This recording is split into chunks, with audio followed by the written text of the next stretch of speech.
सोचिए, साल था 1922। असहयोग आंदोलन जो पूरे देश में फैला हुआ था, अचानक उसे वापस ले लिया गया। एक पल को तो ऐसा लगा जैसे जैसे आजादी की लड़ाई की जो आग थी वो बुझ सी गई है। पर क्या सच में ऐसा था, या फिर ये सिर्फ एक खामोशी थी, एक तूफान से पहले की? क्या राख के नीचे कोई नई और भी ज्यादा तेज चिंगारी सुलग रही थी? तो आज की इस चर्चा में हम क्या क्या देखने वाले हैं? सबसे पहले बात होगी एक नई क्रांतिकारी लहर की। फिर जानेंगे हिंदुस्तान रिपब्लिकन एसोसिएशन के बारे में और देखेंगे कि इसमें सोशलिस्ट यानी समाजवादी मोड़ कैसे आया।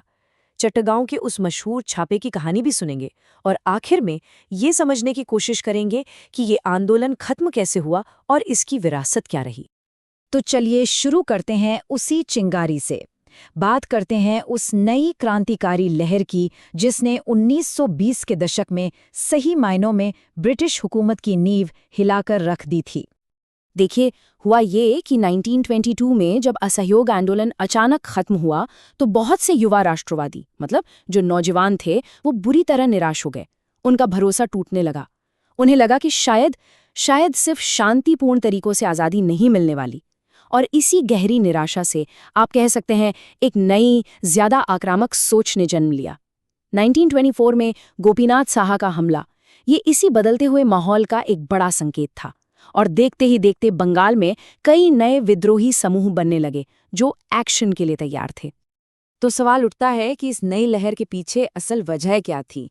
देखिए, एक तो गांधीवादी आंदोलन के रुकने से निराशा थी ही, पर साथ ही दुनिया में भी बहुत कुछ हो रहा था।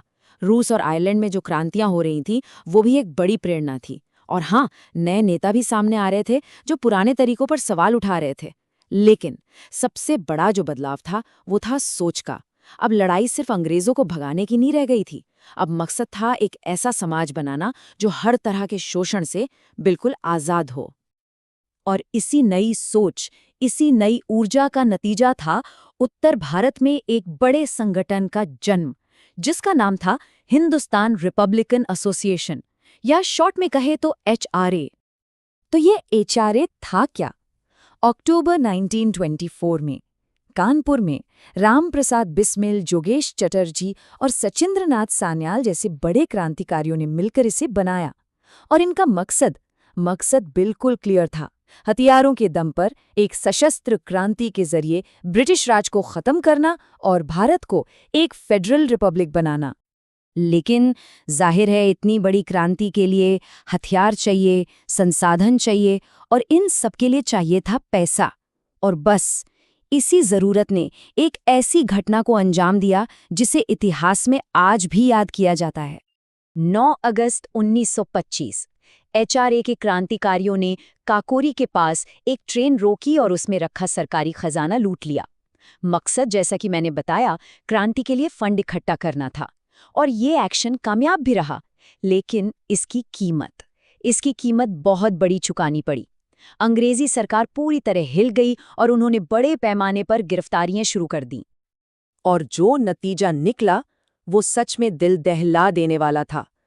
काकोरी केस के बाद रामप्रसाद बिस्मिल, अशफाकुल्ला खान, रोशन सिंह और राजेंद्र लाहिड़ी, इन चारों महान क्रांतिकारियों को 1927 में फांसी दे दी गई। ये HRA के लिए एक जबरदस्त झटका था, एक ऐसा झटका जिसने संगठन की कमर ही तोड़ दी। पर जैसा कहते हैं ना, क्रांति की आग इतनी आसानी से नहीं बुझती।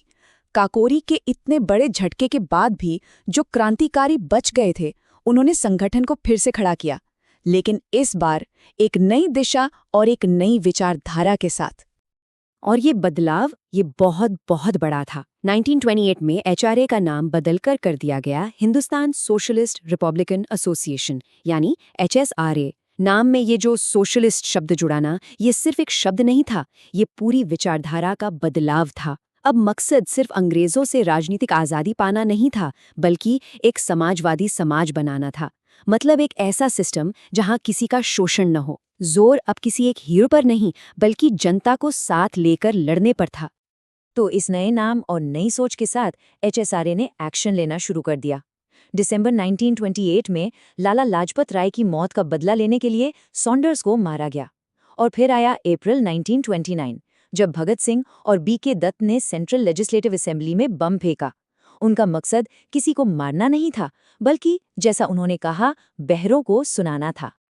और इस नए दौर के जो चेहरे थे, वो थे चंद्रशेखर आजाद, भगत सिंह, राजगुरु, सुखदेव, बीके दत्त। ये वो नौजवान थे जिनके दिलों में आज़ादी और समाजवाद दोनों की आग एक साथ जल रही थी। अब देखिए, जिस वक्त उत्तर भारत में HSRA ये सब कर रहा था, ठीक उसी समय देश के दूसरे कोने में बंगाल में क्रांति की एक और बड़ी कहानी लिखी जा रही थी। और इस कहानी के हीरो थे सूर्य सेन, जिन्हें लोग प्यार और इज्जत से मास्टर दा बुलाते थे। उन्होंने बंगाल में अपना एक विद्रोही समूह तैयार किया और एक बहुत बड़े विद्रोह की प्लानिंग की। और उनकी योजना कोई छोटी मोटी नहीं थी, बहुत महत्वाकांक्षी थी। नाम रखा गया इंडियन रिपब्लिकन आर्मी, और प्लान ये था कि एक साथ चटगांव के 2 सरकारी शस्त्रागारों पर हमला किया जाएगा, सारे हथियार कब्जे में लिए जाएंगे और पूरे शहर का कम्युनिकेशन सिस्टम काट दिया जाएगा। और फिर वो दिन आया, 18 अप्रैल 1930। इसी दिन सूर्य सेन और उनके साथियों ने अपने इस दिलेर प्लान को अंजाम दिया। और आप यकीन नहीं करेंगे, उन्होंने न सिर्फ शस्त्रागारों पर कब्जा किया, बल्कि कुछ वक्त के लिए तो चटगांव को अंग्रेजी हुकूमत से पूरी तरह आज़ाद भी करा लिया था। तो काकोरी हो, सॉन्डर्स की हत्या हो या फिर चटगांव का ये छापा, इन सब घटनाओं ने ब्रिटिश सरकार को बुरी तरह हिला दिया था। लेकिन क्रांतिकारियों का ये जो जबरदस्त दौर था, ये बहुत लंबे समय तक चल नहीं पाया। तो अब सवाल यही है कि आखिर ऐसा हुआ क्यों? इतनी हिम्मत, इतनी ऊर्जा, इतने बलिदान, इन सब के बावजूद 1930 आते आते ये आंदोलन कमजोर क्यों पड़ गया? देखिए, इसके पीछे कई बड़ी वजहें थीं। एक तो ये कि जो मुख्य धारा का राष्ट्रीय आंदोलन था गांधी जी के नेतृत्व में, वो हिंसा के सख्त खिलाफ था। दूसरा, ब्रिटिश सरकार ने भी कोई कसर नहीं छोड़ी। उन्होंने इतनी सख्ती से एक्शन लिया कि क्रांतिकारियों का पूरा नेटवर्क ही तबाह हो गया। और शायद सबसे बड़ी वजह चंद्रशेखर आजाद और सूर्य सेन जैसे बड़े नेताओं का न रहना। उनके जाने से एक ऐसा खालीपन आया जो कभी भर ही नहीं पाया। और ये घटनाएं एक के बाद एक अंतिम कील साबित हुईं। फरवरी 1931 में चंद्रशेखर आजाद शहीद हो गए।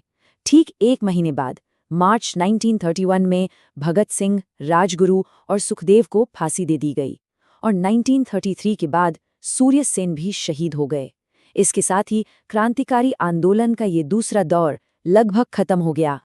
तो क्या उनका ये बलिदान बेकार गया? नहीं, बिल्कुल नहीं। भले ही वो अपने आंदोलन को एक बहुत बड़ा जन आंदोलन नहीं बना पाए, लेकिन उनका त्याग, उनकी निस्वार्थता, इसने लाखों हिंदुस्तानियों को प्रेरित किया।